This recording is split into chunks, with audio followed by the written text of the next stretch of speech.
Hola chiquitos, ¿cómo están? Sí, yo deseo que muy bien. Bueno, sean todos muy bienvenidos a mi canal Españolar. Sí, yo Emilia, soy profesora de español y portugués, pero en este canal me dedico solamente a la enseñanza de la lengua española. Bueno chiquitos, hoy vamos a seguir mirando los contenidos sobre adjetivos en español y también vamos a mirar su clasificación y género. Tranquilos. Bueno, antes de empezar, Masi, por favor, no se olvide de se inscribir en este canal porque así ustedes me ayudan mucho y tampoco se de clicar en la campana de las notificaciones para que tú puedas mirar todos los vídeos de este canal y también si no te olvides de poner en los comentarios su opinión, sus dudas, para que podamos nos comunicar un poquito. ¿Tranquilos? Entonces, chiquitos, ¿listos? Vamos a practicar. Bueno, chiquitos, entonces vamos a seguir mirando la clasificación de los adjetivos. En español podemos clasificar los adjetivos como primitivos y derivados, simples y compuestos, patrios o gentilicios. Bueno, eso también ocurre en portugués, pero con algunos cambios. Si de una lengua para otra hay siempre alguna cosita así que va a cambiar. Entonces mira con mucha atención. La primera forma de clasificar en el cuadro, en el primer cuadro, primitivos y derivados. Bueno, es una palabra primitiva. Bondadosa deriva de bueno, ¿sí? Bondad es el sustantivo. Malo, primitivo. Maléfico, derivado. Maleficio, sustantivo. Nuevo, primitivo. Novedoso, derivado. Novedad, sustantivo. ¿Tranquilos? Ahora mira, simples y compuestos. Simples, fuerte, débil, exquisito, rato. Ahora compuestos, multicolor, bien quisto, agridulce, sordo-mudo. ¿Tranquilos? Ahora los patrios o gentilicios. Canadiense, guatemalteco, chino, como también brasileño, ¿sí? Entonces voy a hablar en portugués ahora, sí, pero no es tan difícil, ¿no? Es fácil. Entonces mira com muita atenção. Bom, pessoal, então vamos lá. Vamos tirar uma dúvida que sempre acontece tanto em português quanto em espanhol com os alunos quando eles aprendem isso lá no substantivo. Como assim lá no substantivo? Lembra naquele vídeo passado? Na nossa primeira aula de adjetivos, o que eu disse logo no início? Que a gente precisaria relembrar os substantivos, não é mesmo? Por que tem que relembrar os substantivos para aprender adjetivo? Porque os adjetivos vão concordar com os substantivos. Nesse caso, os adjetivos eles expressam uma qualidade presente nos substantivos. Então, a gente precisa saber utilizar os substantivos para que a gente possa saber utilizar os adjetivos de uma forma correta, ok? Então vamos lá, quando a gente falou naquele vídeo anterior, eu vou deixar o link do vídeo aqui embaixo para quem não viu poder ver, tá? E assim tirar suas dúvidas. Então vamos lá, tanto no substantivo quanto nos adjetivos, nós vamos ter essa palavra mágica chamada primitiva ou derivada. Isso também existe em português e é aplicada da mesma maneira em espanhol. O que acontece com a palavra primitiva? Os alunos sempre têm dificuldades. O que é primitivo, o que é derivado? As palavras, elas meio que já dão a resposta, né? Primitivo é aquela palavra que é o ponto inicial de alguma coisa, da origem de algo. Por exemplo, se eu digo para você em português, flor, a palavra flor, tá? É primitiva, porque ela é o início, ela é ali o começo de algo muito maior, porque ela pode gerar outras palavras. E nesse caso, essas outras palavras que ela vai gerar vão ser as palavras que derivam dessa palavra inicial. Então, a palavra primitiva, flor, pode gerar uma outra palavra que se deriva dela, que é, por exemplo, floricultura, em português, né? Em espanhol seria flor, floreria, ¿sí? Tranquilos? Flor, floreria. Então, em português, flor, floricultura. O que é uma floricultura? Floricultura é o lugar onde nós compramos flores, ok? Hoje em dia, quase sempre, principalmente aqui no Brasil, as pessoas não têm o costume de colocar assim, floricultura da Juju, né? A gente não tem esse costume de ver isso, né? Mas a pessoa pode botar o nome da quitanda, que a gente às vezes sempre chama de quitanda, quiosque, né? Um lugarzinho onde vende coisas de jardim, flores e artigos de jardim em geral aqui no Brasil. Quase sempre a gente chama pelo nome que o proprietário dá, né? Por exemplo, a quitanda que vende flores ali na esquina se chama Flores da Juju. Então, por que não coloca a palavra floricultura? Porque floricultura é uma palavra que antigamente era muito utilizada, ela ainda é utilizada hoje, né? Por exemplo, eu posso te perguntar, né? Ah, tem uma floricultura por aqui? Aí talvez você até não saiba o que é pela falta de utilização dessa palavra hoje em dia, mas é uma palavra muito utilizada, ok? Mesmo que talvez você ainda não tenha ouvido pela popularização do nome do negócio, que aí seria o nome que o proprietário quer dar para aquilo ali, como por exemplo, quiosque das margaridas, a quitanda das flores da Juju. Então quer dizer, às vezes a pessoa muda, tá? Mas a palavra correta seria floricultura, o lugar onde se vende flores, ok? Então nós temos ali em espanhol agora, voltando para os adjetivos. Bueno, palavra primitiva. Bondadosa, derivada. Em português, bueno, bom. Bondadosa, bondosa, tá? E bondad, que é um substantivo, em português significa bondade, ok? Malo, mal. Maléfico, maléfico. Malefício, malefício, tá bom? Nuevo, novo. Novedoso, temos um problema com esta palavra novedoso. Se em português não há um significado para isso, novedoso. Se não há um significado.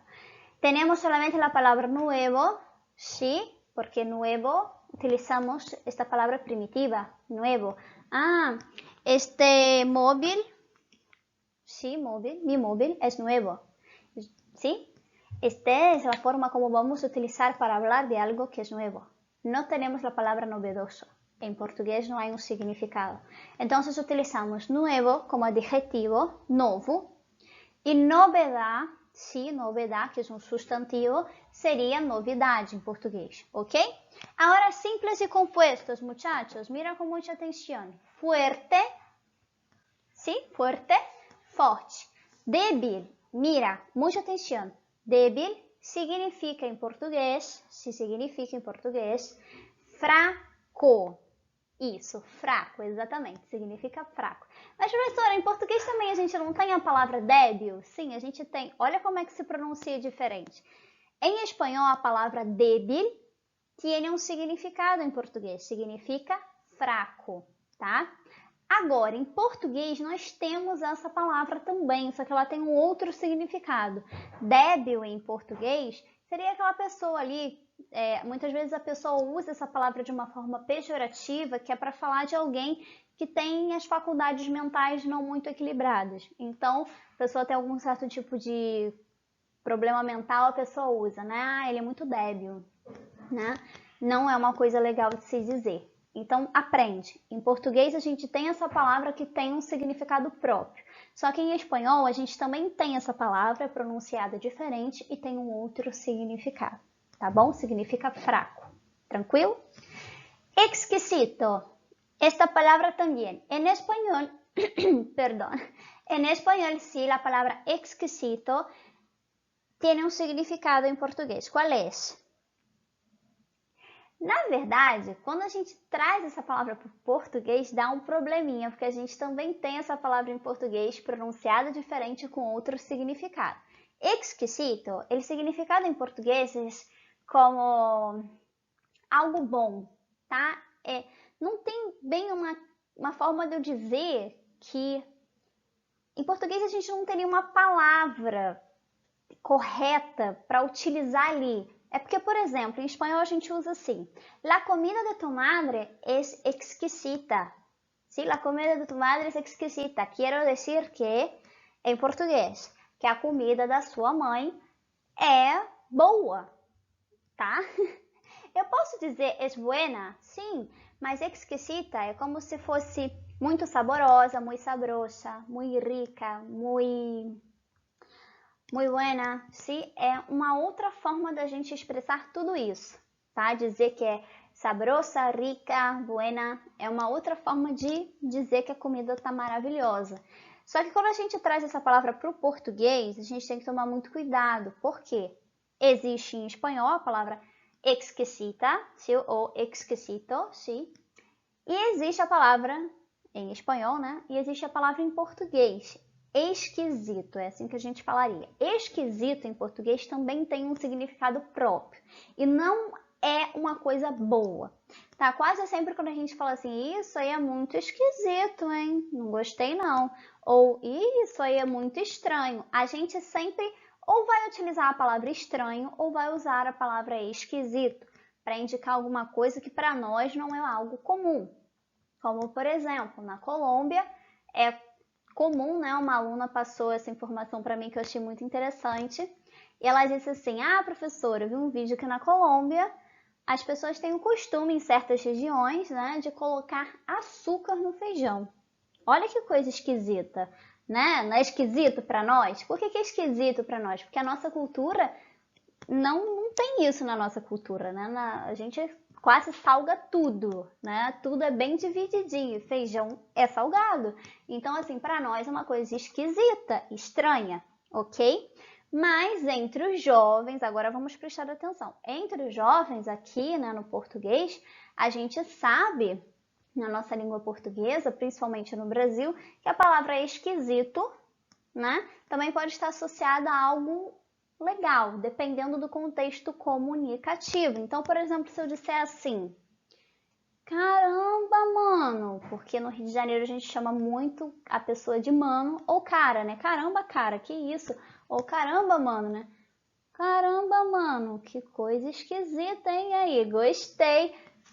Dependendo do que seja, por exemplo, o passinho, né? O ritmo do passinho, um ritmo brasileiro aqui do carioca, né? De várias regiões do Brasil existe o ritmo do passinho, mas aqui no Rio de Janeiro, né? Esse ritmo nasceu ali nas comunidades e é muito legal, bem diferente. E a pessoa às vezes pode até achar um pouco esquisito, um pouco estranho, mas não de um ponto de vista negativo. É uma coisa assim que é tão diferente, tão, sabe, que pode ter uma conotação positiva, pode ser até legal. Então, cuidado, tá? Tudo vai depender da intenção comunicativa. Mas em espanhol, que é o nosso foco central, importantíssimo, a palavra exquisito é utilizada de forma positiva para indicar que alguma coisa é muito boa, tá? Ahora, rato. Rato también es una palabra un poquito complicada. ¿Por qué? Rato en español, cuando traducimos para la lengua portuguesa, ¿no? ¿Cuál es la traducción de esta palabra? Rato en portugués, cuando traducimos, significa momento, tá? Ratito, momentinho. O que é isso? Por exemplo, por favor, um rato. Sim, um rato, por favor. Sim, um ratito, por favor. É o mesmo que eu dissesse em português, um minutinho, por favor, ou um minuto, por favor. É o mesmo que eu dissesse isso em português, ok? Só que a gente tem um problema, porque em português nós também temos essa palavra. E às vezes quando o aluno está aprendendo espanhol, ele confunde tudo. Em português, a palavra é lida de uma forma diferente. Lembrando que o R na língua espanhola tem uma vibração, né? Dependendo ali da sua posição, ou se ele for duplo ou único, é suave ou forte. Nesse caso é rato, né? Rato, é uma vibração da língua. Ra, ra, tranquilos? Em português a gente não lê assim, a gente lê rato, não tem vibração. A palavra rato em português é aquele animalzinho nojento que dá leptospirose, que vive no esgoto, né? Então, esse animalzinho que a gente tem na nossa língua portuguesa, o rato, em espanhol tem outro nome, tá? É ratón, ratón. Tem una tilde en la O al final, ratón. ¿Sí? Es así que hablamos. Perfecto. Ahora, multicolor, mucho cor. Bien quisto. No utilizamos más esta palabra. Antiguamente se utilizava, não? Ele é bem quisto lá. Hoje em dia a gente já usa a palavra ele é bem visto. Ele tem um porte, né? Mas não é muito utilizado não, tá bom? Agridulce. Agridulce é o mesmo que agridoce. Tá? Sordo-mudo, surdo-mudo, tá? E muda um pouquinho a forma de se pronunciar também. Agora, canadiense, canadense. Guatemalteco, guatemalteco. Guatemalteco. A gente só não lê o L como na língua espanhola. Na língua espanhola a gente sempre vai ler esse L, né? Guatemalteco. Guatemalteco, si te, teco, tranquilo? Agora, em português, leemos um pouquinho diferente. Guatemalteco, tá? O L tem esse som de U aí. E chino, que chamamos de chinês ou chinesa, né? E brasileño, que é brasileiro ou brasileira. Tranquilo, pessoal? Dúvidas, coloquem aqui nos comentários. Vamos lá. Bueno, chiquitos, entonces sí, vamos a mirar ahora los géneros de los adjetivos. Eso también existe, sí, en portugués. Pero vamos a mirar unas reglitas y en portugués eso es un poquito diferente, ¿sí? Porque las palabras cambian un poquito en portugués. Pero mira con mucha atención. Para que podamos sí, clasificar los adjetivos según su género, necesitamos mirar estas reglas y si tú tienes dudas al final de este vídeo, por favor ponga abajo sí, sus comentarios para que nosotros podamos hablar un poquito sobre eso, ¿sí? Sacar todas las dudas. Bueno, para que podamos sí, hacer esta clasificación de masculino o femenino, sí, debemos seguir las reglas y mirar muy bien las palabras. Mira con mucha atención. En los adjetivos masculinos terminados en O y E, si sustituimos estas vocales, vamos a sustituir estas vocales, ¿sí? Por A para formar el femenino.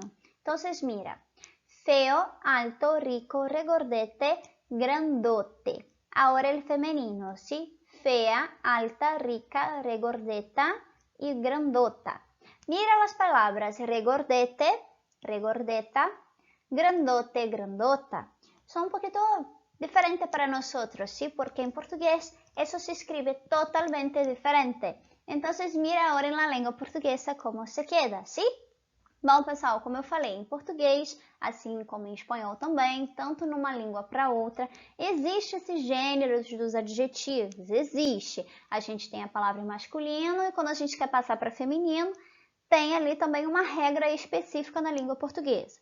O que acontece nesse momento aqui agora é que de uma língua para outra não só pronunciamos a palavra diferente, mas como muitas palavras também se escrevem diferente. E por essa razão, elas acabam recebendo essa classificação de gênero de formas diferentes porque as regras vão mudando, ok? Então preste atenção. Feo, feia. Como é isso em português, não? Em português seria feio, feio, né? O. Porque a gente fala feio, com o, né? Feio, feia.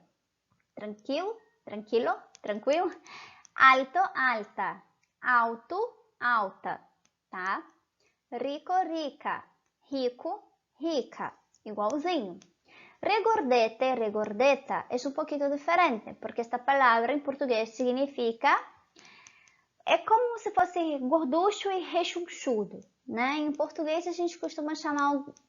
Não é muito legal essa palavra, chamar alguém de gorducho. Ô, seu gorducho, ou rechonchudo. Tem gente que costuma utilizar a palavra rechonchudo para falar daquelas pessoas que estão acima do peso, né?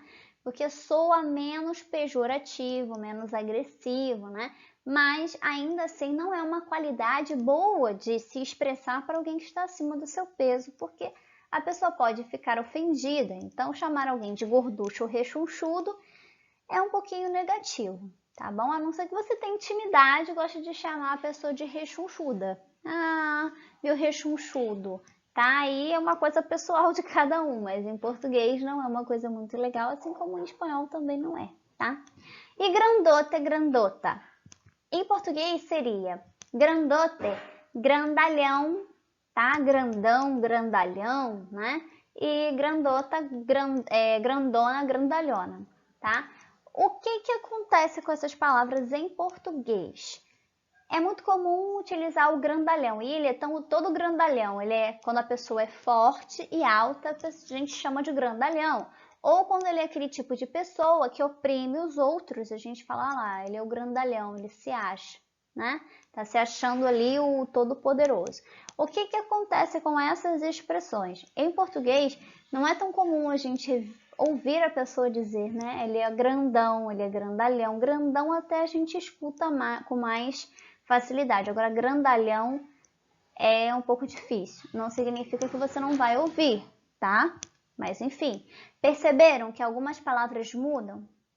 Ok? Na língua portuguesa, a formação de gênero pode mudar porque as palavras têm outro som, outra forma de se expressar, ok? Então, feio, feia, alto, alta, rico, rica, gorducho ou rechonchudo, gorducha, rechonchuda e grandalhão, grandão, grandalhona, grandona. Tá bom? Vamos seguir. Bueno, en los adjetivos masculinos terminados en an, in, on, or y en los adjetivos patrios o gentilicios terminados en consonantes acrescentamos una a para formar el femenino. Entonces, como yo hablé antes, sí, eso puede cambiar en portugués cuando traducimos las palabras. Tranquilo, entonces mira, masculino, holgazán, pobretón, trabajador, inglés. Ahora femenino, ¿sí? Holgazana, pobretona, trabajadora y inglesa. Inglesa, sí, perdón. Entonces, mira, chiquitos, eso es muy importante, ¿sí? Cuando traducimos, eso cambia un poquito. Entonces, vamos a empezar por holgazán y holgazana. Mira, folgado, folgada, tá? Pobretón, pobretona. Pobretão, pobretona, tá? Trabajador, trabajadora. Trabalhador, trabalhadora. Inglês, inglesa. Inglês, inglesa, tá bom?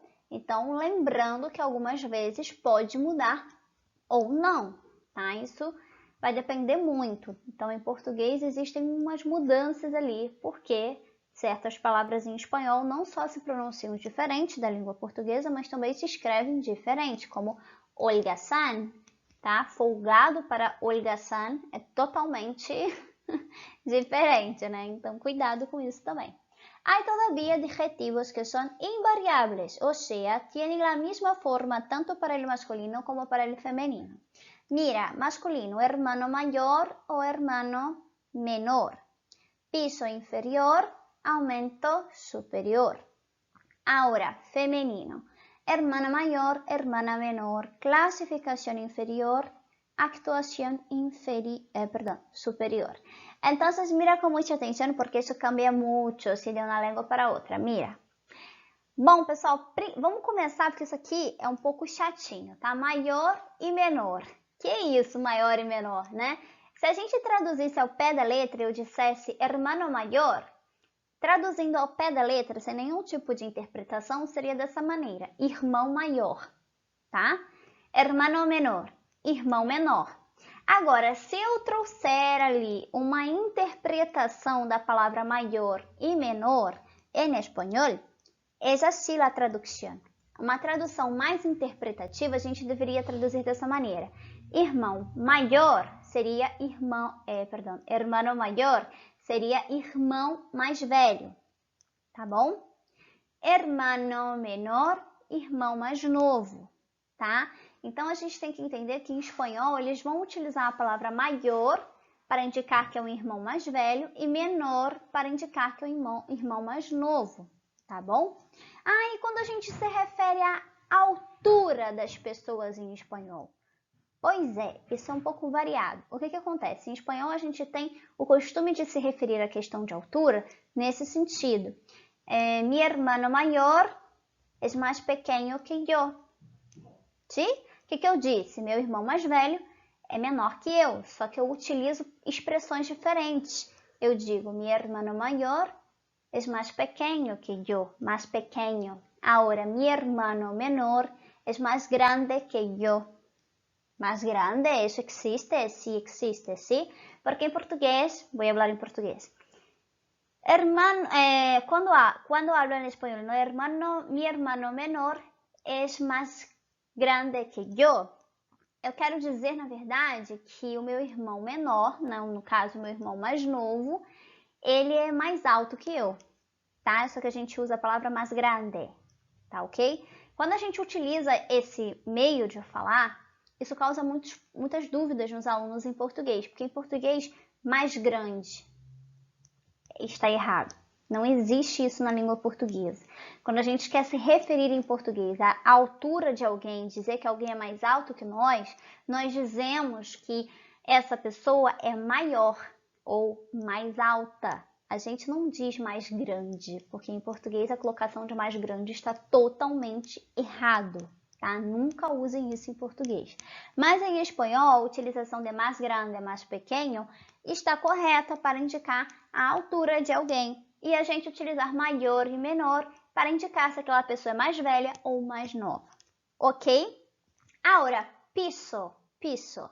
Mira, fíjate, ¿no? Piso é o mesmo que em português andares de um prédio. Então, eles não vão falar o andar inferior, o andar superior. Não, eles vão falar piso inferior, sim, piso superior. Tranquilos? Uma outra coisa, departamento, apartamento é o mesmo que em português, apartamento. Então, vamos lá. Departamento é uma palavra muito utilizada na Argentina, principalmente, ¿no? Que se refiere a apartamento. Va a se referir a la palabra apartamento, ¿sí? Pero en portugués no hay esta palabra departamento, solamente apartamento, ok? Então, muito cuidado com essa palavra departamento, sim? Eles utilizam isso muito, principalmente na Argentina. Eles têm o costume de nem falar a palavra apartamento. Eles falam departamento. Ou simplesmente eles vão falar piso, tá? Pero piso, aí tem mais uma intenção comunicativa, tá bom? Você tem que tomar cuidado com isso também, porque piso seria andares. Mas às vezes, dependendo da situação, a pessoa também usa para indicar que, por exemplo, o departamento se queda no piso inferior. Sim? Então, cuidado com isso também. Tá bom, pessoal? Então é isso. Creo que hay más algunas cositas para hablarnos. Dudas, pongan en los comentarios, tranquilos. Bueno, los adjetivos patrios y gentilicios terminados en A y E. Mira, israelí, marroquí, persa, belga, árabe, londinense. Mira cómo es diferente en español, ¿no? En portugués hablamos de esta forma. Israelita ou israelense, marroquino, persa, belga, árabe ou londrino. Londrino, ok? Então, em português é um pouquinho diferente.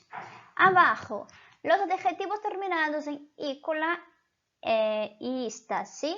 Mira, la policía agrícola, los incentivos agrícolas, el movimiento feminista, la lucha feminista. Tranquilos, es así, mira la forma diferente, ¿no? De los artículos.